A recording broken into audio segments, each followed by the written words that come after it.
Para iniciar el repaso, veremos una breve cápsula que hizo una de nuestras alumnas de quinto grado. Ella nos hablará un poco acerca de las características generales del porfiriato. Les invitamos a verla y esperemos a que en casa aprovechen esta ocasión para practicar todo lo que conocen sobre este tema. Había una vez un país muy joven e independiente llamado México, donde existía un caos económico, social y político.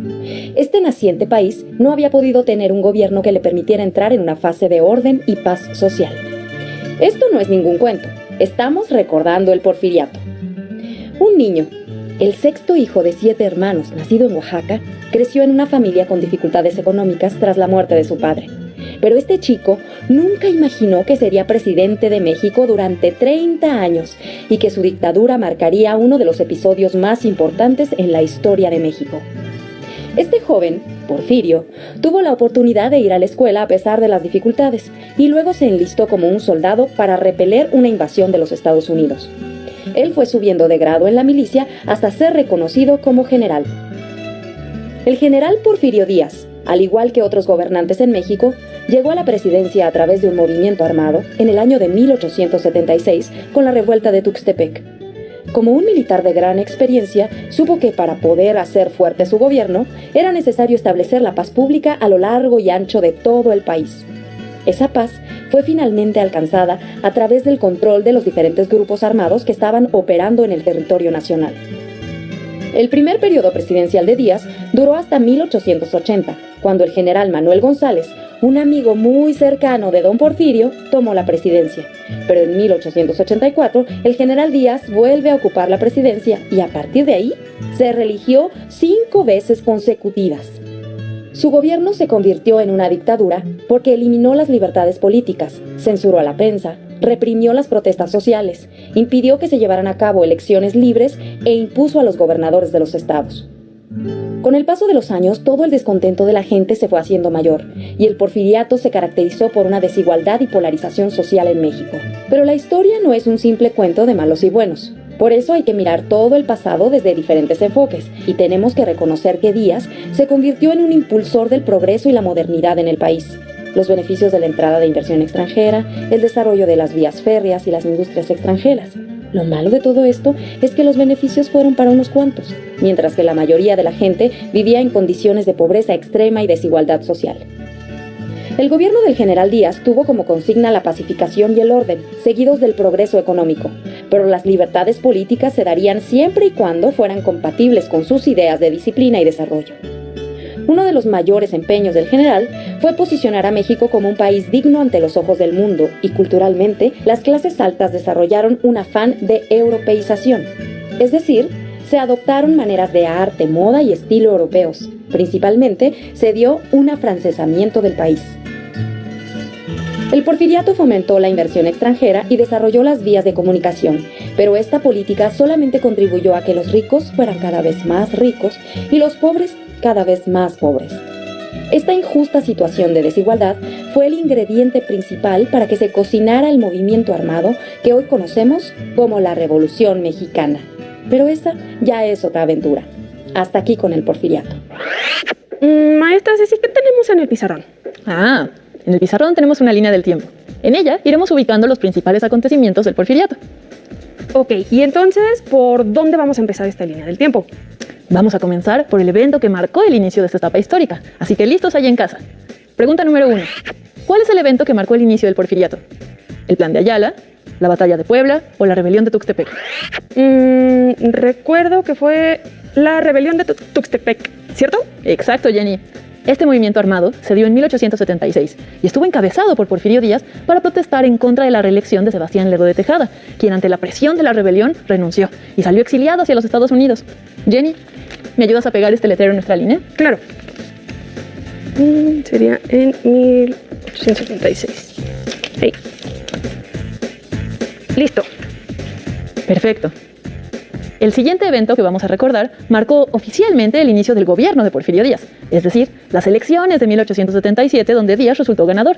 Vamos a pegar, Porfirio Díaz es electo presidente en ese año, 1877. Perfecto, voy para allá. Ok, como fue muy cerquita, la vamos a poner por atrás. Ahí. Perfectísimo. Ahí. Excelente. Maestra, pero ¿cómo empezó tan rápido la dictadura de Porfirio Díaz si él mismo estaba luchando contra la reelección? Bueno, Jenny, en este punto es muy importante que nos acordemos que el gobierno de Porfirio Díaz no fue una dictadura desde el principio. No, se fue convirtiendo en una conforme Díaz se fue reeligiendo y aumentando su poder. Fue después de su primer periodo presidencial que resultó electo Manuel González, un amigo íntimo de Díaz. ¿Me ayudas a marcar en nuestra línea del tiempo la presidencia de González? Claro. Y aquí. Perfecto.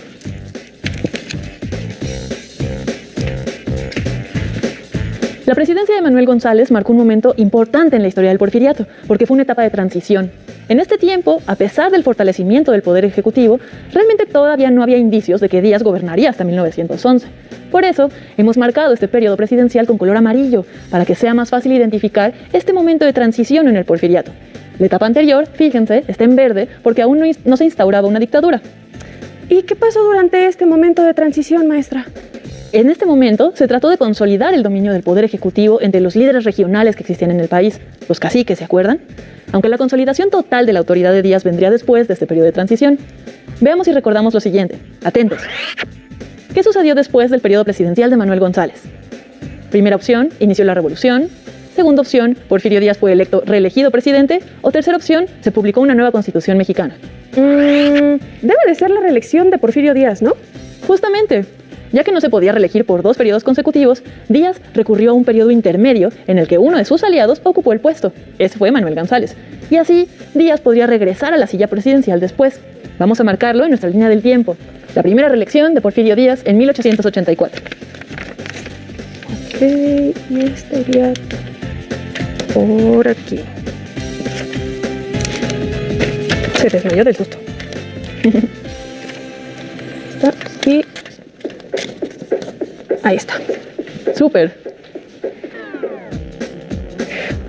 Entonces, por lo que entendí, a partir de este momento es cuando comienza la dictadura. Precisamente. La plena dictadura porfirista comenzó a partir de que Díaz obtuvo la presidencia por segunda vez, después del gobierno de Manuel González. Para mantenerse en el poder, Díaz impulsó además una serie de reformas constitucionales. ¿Y qué fue lo que reformó? Se reformó el artículo que prohibía la reelección presidencial. ¿Pero no se supone que Díaz estaba en contra de las reelecciones? Así es. Jenny, alumnos, esta es una de las grandes contradicciones del periodo. Aunque Díaz subió al poder por primera vez combatiendo la reelección presidencial, años después, él mismo sería el responsable de impulsar las reformas constitucionales que le permitieron reelegirse una y otra vez. Vamos a señalarlo en nuestra línea del tiempo. Reforma constitucional para permitir la reelección. Esto fue en el año de 1887. Maestra, me acabo de dar cuenta que los carteles solo han cambiado de color, sino también de tamaño. ¿Hay alguna razón para organizarlos así? Pues mira, Jenny. El incremento de este tamaño es una forma de representar que conforme iba avanzando la dictadura de Díaz, también se iba incrementando la desigualdad entre todos los distintos sectores de la población. Recordemos que la modernización no fue un proceso parejo igual para todos. El desarrollo benefició sobre todo a ciertas regiones, pero no a todo el territorio. Ok, ya veo. Así que la dictadura empezó justo como la reforma constitucional y el proceso de modernización. No exactamente. Verás, Jenny, es muy difícil hacer divisiones tan marcadas en la historia, debido a que ciertos procesos no tienen una fecha exacta de inicio y de término. Sin embargo, la reforma constitucional sí permitió la reelección de Díaz. Ese es un muy buen punto de partida para identificar la etapa en la que la dictadura se consolidó plenamente. Es por eso que lo marcamos en color rojo. Pero la reforma únicamente permitió la reelección por un solo periodo, ¿no? Al principio sí, pero poco después, en 1890, se volvió a reformar la Constitución para permitir la reelección de manera continua e indefinida. Y ahora sí, a partir de entonces, Porfirio Díaz sería reelecto presidente de México una y otra vez y otra vez y otra vez.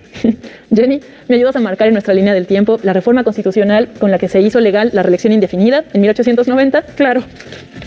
Entonces, desde ese momento, Porfirio Díaz permanecería como presidente. Así es, por 20 años más, Jenny. Y es por eso que nuestra siguiente pregunta trata sobre su permanencia en el gobierno. ¿Están listos ahí en casa? A ver, ¿durante cuántos periodos presidenciales gobernó Porfirio Díaz? ¿Por 3 periodos? ¿Por 7 periodos? ¿O por 10 periodos? Recuerdo perfectamente que son 7 los periodos en los que Porfirio Díaz ocupó el cargo de presidente. Muy bien, Jenny. Sí, en total fueron 7 los periodos presidenciales de Díaz, aunque recordemos que en el porfiriato también incluye el gobierno de Manuel González, que sucedió entre el primer y el segundo periodo presidencial de Díaz. Ahora, marquemos en nuestra línea del tiempo el cuarto, el quinto, el sexto y el séptimo periodo de Díaz. El cuarto, Ok. déjame ver. Sí, Todos estos. todos estos. Ok. Ese Díaz nos da mucho trabajo aquí en historia. Sí, vaya que sí. Ok. El cuarto periodo de Díaz. En 1892. Exacto. Y luego el quinto periodo fue en 1896. Que sería Perfecto. por aquí. Justo ahí. Y luego el sexto fue en 1900. En 1900. Y el séptimo en 1904.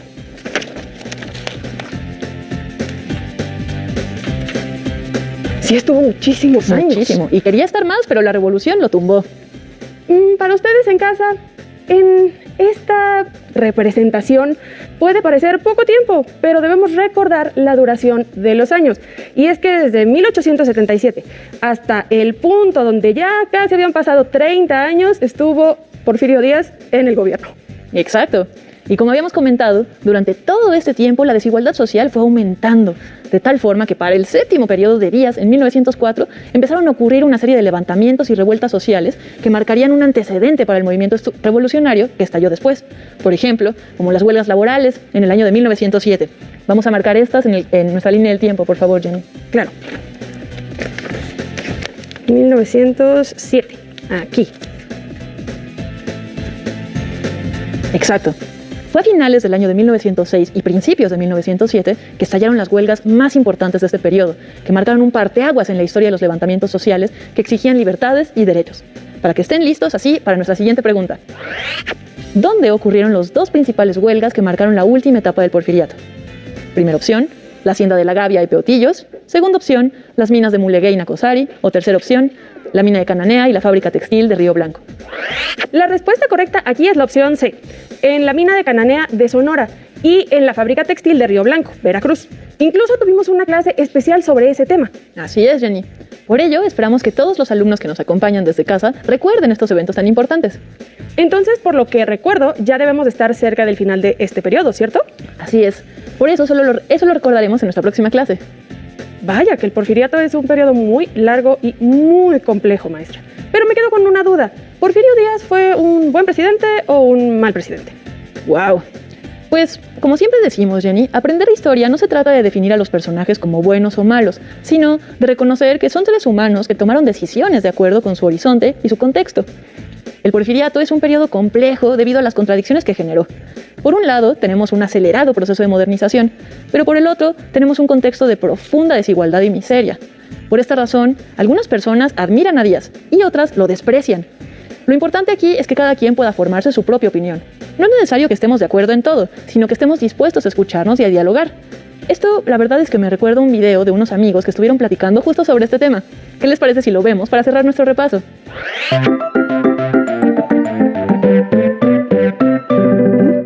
No se escucha, don Leopoldo. Tiene el micrófono apagado. Sí, ¿ya me oyen? Bueno, sí, ahora ya se escucha, pero parece un gato. No soy un gato, Híjole, cuando no echan es Juan, hombre. Ahora sí, ya lo vemos y lo escuchamos, don Leopoldo. Ay, por fin. Sí, ya saben que la tecnología y yo hacemos chiras pelas, como perros y gatos. Bueno, pero díganme, ¿en qué les puedo ayudar? Gracias, don Leopoldo. Fíjese que Agustín y yo estamos haciendo un trabajo de investigación para la escuela, pero no estamos de acuerdo y nos acabamos peleando. Pero si ustedes son bien cuatis. Sí, pero esta vez nomás no nos podemos poner de acuerdo. Y pensamos que usted nos podría ayudar para saber quién tiene la razón. Bueno, lo podemos intentar. A ver, ¿cuál es el tema de su investigación? el porfiriato. No, pues sí es un tema polémico, porque fíjense que yo pienso que Porfirio Díaz fue un gran presidente. Nuestro país tuvo durante su gobierno la paz y la estabilidad que no había logrado alcanzar desde que se logró la independencia. Además, gracias a la prosperidad económica de aquella etapa, México pudo gozar de los avances tecnológicos que hubo en el mundo en aquellos tiempos, como los ferrocarriles, el telégrafo, la luz eléctrica, el fonógrafo y el cine. En efecto, la tecnología fue... No puedo creer que pienses así, Agustín. Porfirio Díaz fue un dictador sangriento que se perpetuó en el poder y reprimía violentamente a quienes no lo apoyaban.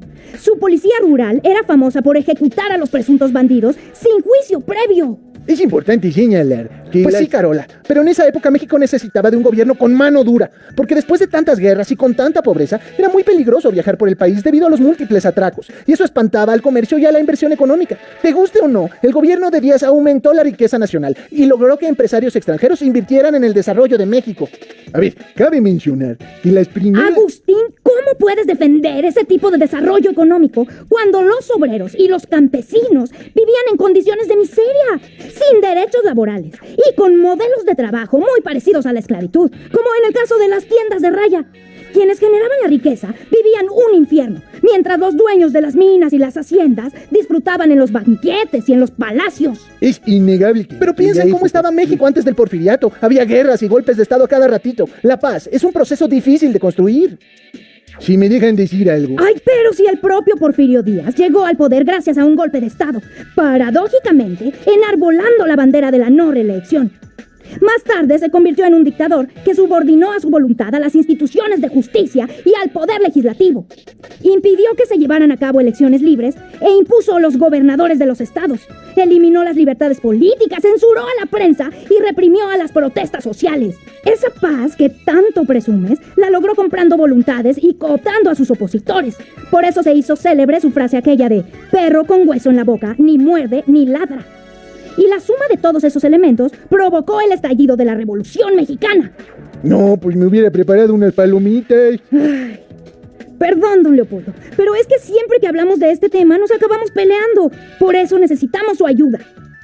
Bueno, en primer lugar, déjenme decirles que me alegra muchísimo que les apasione tanto la historia de nuestro país. Sí, gracias, pero ya díganos quién tiene la razón. Sí. Bueno, pues en cierto modo los dos tienen razón. Recordemos que la historia nos sirve justamente para crearnos un criterio propio y aprender de nuestro pasado. Y es que, como dicen por ahí, el pasado nunca se acaba porque nunca acaba de pasar. Aquí el pasado nos constituye, por eso nuestro pasado continúa vivo en nuestro presente y futuro. El porfiriato es una etapa histórica llena de contradicciones. Hubo un gran progreso material y económico, pero también aumentó la desigualdad y la pobreza extrema. El país alcanzó una nueva estabilidad política, pero la población sufrió una violenta represión. En un inicio, Porfirio Díaz subió al poder como un revolucionario liberal, pero años después, él mismo tuvo que ser derrocado como un cruel dictador. Todas estas contradicciones hacen que el porfiriato sea un periodo complejo y que sigue levantando polémica hasta nuestros días.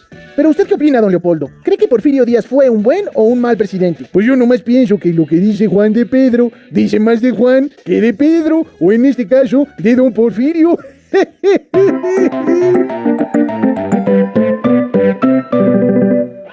Pues ahí lo tienen. Para terminar, les invitamos a que reflexionen sobre esta discusión y que se atrevan a construir su propio punto de vista con base en toda la información que hemos aprendido aquí en clase.